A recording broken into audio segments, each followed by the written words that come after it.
The Texas legislature files thousands of bills every session, and often those debates can get overlooked, even on the most critical items of legislation. So that's why we've asked lawmakers to come to TPPF to talk about their bills to make sure you stay on top of the most important issues making their way through the Capitol. This is the layout.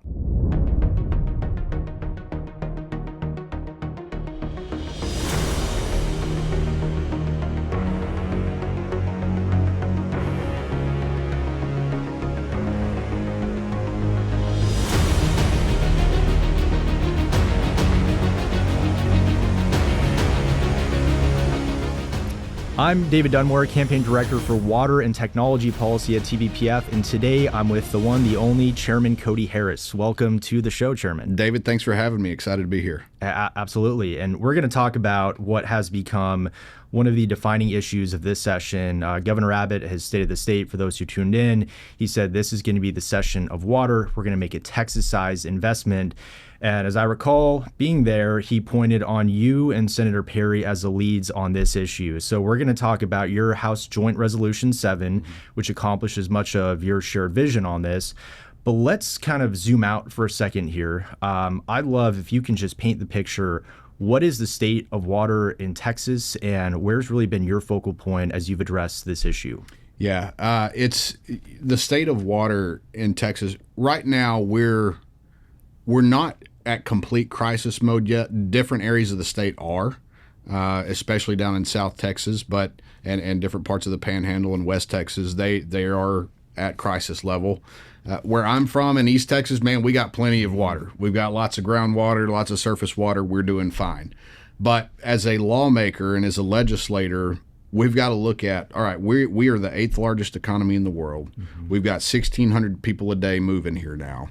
They're not bringing water or pipes with them. So what do we need to do to make sure that the Texas miracle can continue and that we continue to be that economic force in the world? And without water, we can't. Mm-hmm. So we have to do the hard job of tackling this question.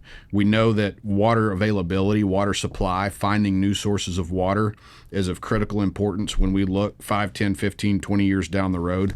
But right now, we've got another crisis level event that we're dealing with leaky pipes and losing millions upon millions of gallons of water every single day because of failing infrastructure.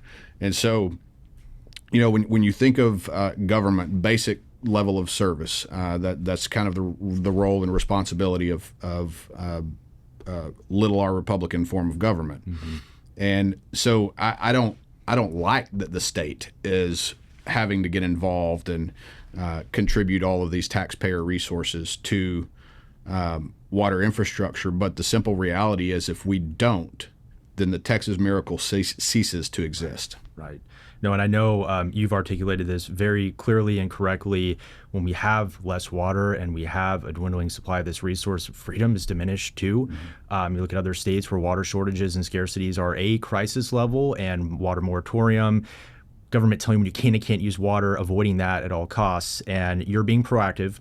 That's what House Joint Resolution 7 is all about. So setting the table mechanically, what does this joint resolution do? And I think most of our listeners know, but what's the difference between a joint resolution and a House bill too? Great question. So a House Joint Resolution means it's a constitutional amendment, an amendment to the state constitution. And so what my bill does is it takes $1 billion per year out of the sales tax between the $48 billion and $49 billion collection levels. So if we don't hit that in sales tax revenue, then we don't collect or divert that money. But if we do, then that $1 billion is diverted to the Texas Water Fund, which voters approved through a constitutional amendment 2 years ago. Mm-hmm. And so if this bill passes, the constitutional amendment passes both chambers through the legislature, then it goes to the voters for final approval in November. Yeah.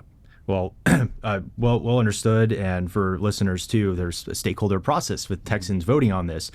So you mentioned, and you tie this to the Texas miracle and water. I know on so many issues I work on and you work on, it's holistic, whether it's energy, whether it's technology, it's a part of that portfolio.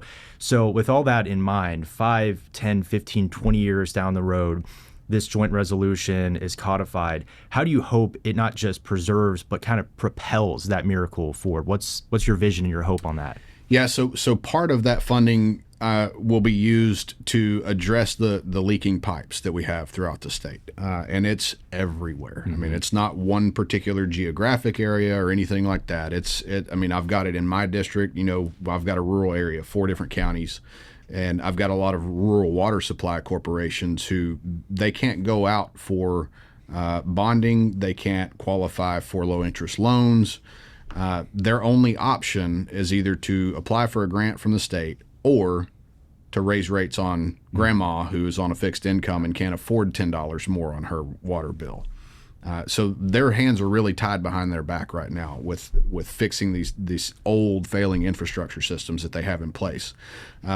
That's one part of what we need to address. The second part, and this is a little bit more long-term, looking further down the road, is new water supply. Looking at what different areas we can acquire new water from, whether that's within the boundaries of the state of Texas or outside of the boundaries. And we're going to be looking at that. Like, can we go to Arkansas, who has an abundance of water, and cut a deal with them on moving water into Texas, or Louisiana? Can we make water desalination economical enough to make sense? And I think we have to do that. We won't solve our water issue unless we figure out how to cost effectively desalinate water, whether that's seawater or brackish groundwater. The abundance of the Lord, I think he put that there for a reason. We've got oceans of brackish groundwater sitting under all sorts of different areas of the state. And if we can figure out how to take the salt water out and do it at a cost-effective level, then we've solved the problem for generations down the road. And the old saying in the Texas legislature is that whiskey's for drinking and water's for fighting. Because, like I said, in East Texas, where I'm from, we have an abundance of water. We have an abundance of groundwater. And that fight has always come when guys from West Texas try to come and pipe water out from East Texas out to where they need it.